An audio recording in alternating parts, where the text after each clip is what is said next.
I reviewed every casino in Las Vegas so you know where to play and where not to stay. Today I'm at the Paris. Let's get to it. I provide my review on 4 key areas: location, vibe, action, and service, and then my overall score at the end. I also placed 3 bets at each casino: a $100 hand of blackjack, a $100 roulette spin, and a $100 slot pull. So stick around and see if I win or lose. Hey everybody, Ross's boss here. Like and follow for all things Las Vegas. Paris Las Vegas opened in September of 1999 after 2.5 years of construction.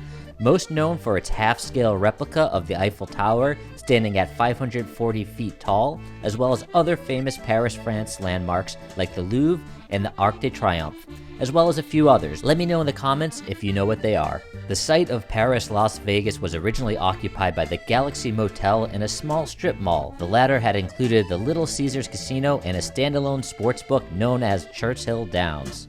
The Ballet Corporation originally announced the Paris conversion in 1995, with a launch date set in 1997, but of course none of these casinos ever open on time, and the grand opening was 2 years later than the original forecasted date. A big part of the delay was due to change in ownership. As Hilton acquired Ballet Entertainment in 1996, the original builder was fired from the Paris project. Construction of the Paris Las Vegas eventually began in April of 1997 with a new general contractor at the helm, but in 1998 Hilton transferred ownership of its gaming properties, including Paris and Bally's, to Park Place Entertainment, a corporate spin-off which would be renamed as none other than Caesars Entertainment in 2003. When all was said and done, the resort project cost over $785 million, which launched with a 34-story tower and over 2,900 hotel rooms. Paris Las Vegas opened on September 1st, 1999, following a private VIP party which included the Nevada governor, Las Vegas Mayor Oscar Goodman, as well as a famous businessman of the time that you may have heard of named Donald Trump. The property includes a 95,000 square foot casino, which is on the upper middle size as far as Las Vegas goes. Speaking of casinos, let's get into it, starting with location.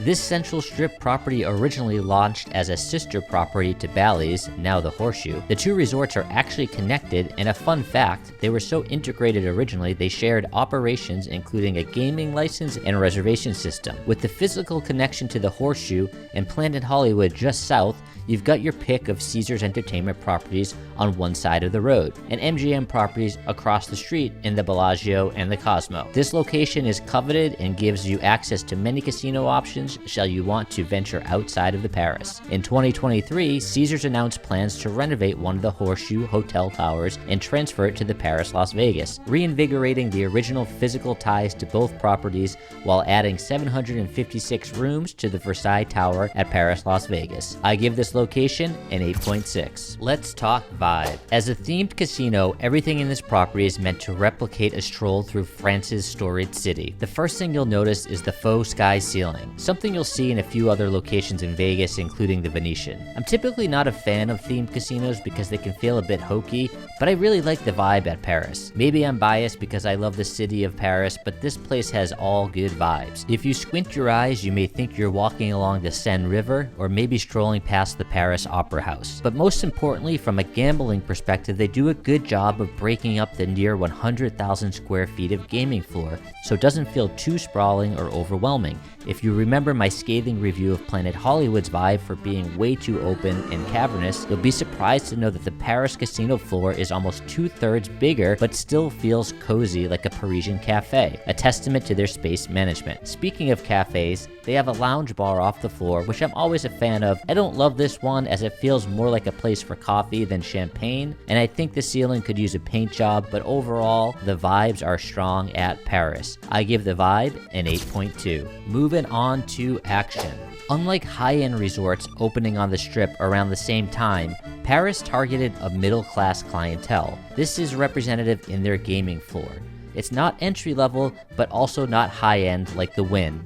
You can find 3 to 2 blackjack tables, but most of them on the casino floor are 6 to 5. You know I'd rather die than play 6 to 5. There are $15 craps tables as opposed to only $25. You've got this array of hybrid video machines that have taken over in place of traditional blackjack, roulette, and craps. I'm not a fan of these, but every casino has them now, so maybe I'm in the minority. The high-limit rooms are inviting and have a good spread of games. For you poker fans, in 2022, Paris and Bally's became the first strip resorts to host the World Series of Poker. This isn't the best place to play, but certainly not the worst. If you're not careful, you could end up playing a 000 roulette game, but you've also got some penny slots if you're looking to milk a few cocktails on a budget. The Paris plays it right down the line to their middle-class target audience. I give the action a 7.0. Let's talk service. The service at the Paris is solid. All of the dealers and pit bosses are friendly, they pay attention to you while you're playing and act as if they appreciate your play. Cocktail waitresses make the rounds frequently and are never too far away. As expected, the alcohol selection isn't top shelf, but definitely passable. I've never been treated badly here. Somewhat unrelated, but I've actually had dealers make errors in my favor on multiple occasions here. Hope I'm not getting anybody in trouble. I give the service a 7.8. After reviewing the footage, it looks like we had some technical difficulties with the recording during the gameplay, so I'll have to give you a quick summary of what happened. I put $100 on black on the roulette wheel, and unfortunately it came up red, so we're down $100 off the bat. Then we went over to the high limit blackjack room where I jumped in and played a quick hand of blackjack for $100. The dealer actually dealt me an 11 against their 6, so I doubled down and it was in for $200. I got a 5 for my double down card, leaving me with a 16. The dealer flipped a 5 and then an 8, and they won with a 19. So now we were down $300 at the Paris. And to wrap it up, we came over to this Wheel of Fortune slot machine. And just like that, we were down $400 on the day at Paris, but that's okay, we had a great time. Overall, I give the Paris a 7.5. It's a mid-level casino in a great location with solid service and array of gameplay for a range of players. If you've made it this far, give me a like and follow. I love you guys, and stay boss.